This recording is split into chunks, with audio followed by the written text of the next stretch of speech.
নিৰ্বাচনত আমি দেখিছিলোঁ অসমত কংগ্ৰেছ আৰু AIDFৰ মিত্ৰতা আছিল। তাৰ আগৰ নিৰ্বাচনবিলাকত দেখিছিলোঁ তেওঁলোকৰ মিত্ৰতা আছিল, অপেনলি নহয়, তলে তলে মিত্ৰতা আছিল। তেতিয়া শ্বেডো এলায়েন্স আছিলে লোকসভা নিৰ্বাচনবিলাকত, আৰু যোৱা বিধানসভা নিৰ্বাচনত তেওঁলোকে অপেনলি নিৰ্বাচন কৰিছিল।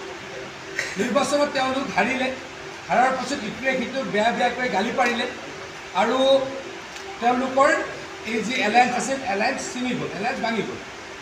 তাৰ পাছত অৱশ্যে এবাৰ দেখা পালোঁ আকৌ ৰাজ্যসভা নিৰ্বাচন অনুষ্ঠিত হ'ল, আকৌ তেওঁলোকে এলায়েন্স কৰিল। তাৰপাছত আকৌ একে গালি গালাজ, আকৌ ইজনে সিজনক বেয়াকৈ কয়। AIDF কংগ্ৰেছে অত্যন্ত বেয়া বেয়াকৈ ইজন সিটো পাৰ্টিক গালি পাৰে, ইজন নেতাই ইজন সিটো পাৰ্টিক গালি দিয়ে, আৰু এনেকৈ চলি থাকে। আজি বিধানসভাত আমি এটা আচৰিত ঘটনা দেখিলোঁ।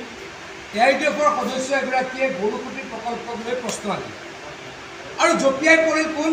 কংগ্ৰেছ দল, আৰু তেওঁলোকৰ লগত জঁপিয়াই পৰিল কংগ্ৰেছ দল আৰু অখিল গগৈ ডাঙৰীয়া।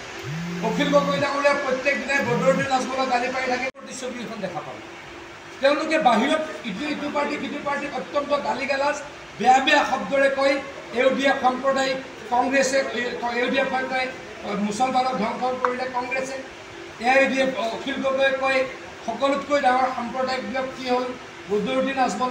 তেওঁলোকৰ এইবিলাক চলি থাকে, কিন্তু বিধানসভাৰ ভিতৰত আমি বিপৰীত প্ৰতিচ্ছবি এখন দেখা পালোঁ। AIDFৰ সদস্য এগৰাকীয়ে গৰুকুটি প্ৰকল্প লৈ কুৱেশ্যন আনিলে, আৰু কুৱেশ্যনটোত উবুৰি খাই পৰিলে কোন?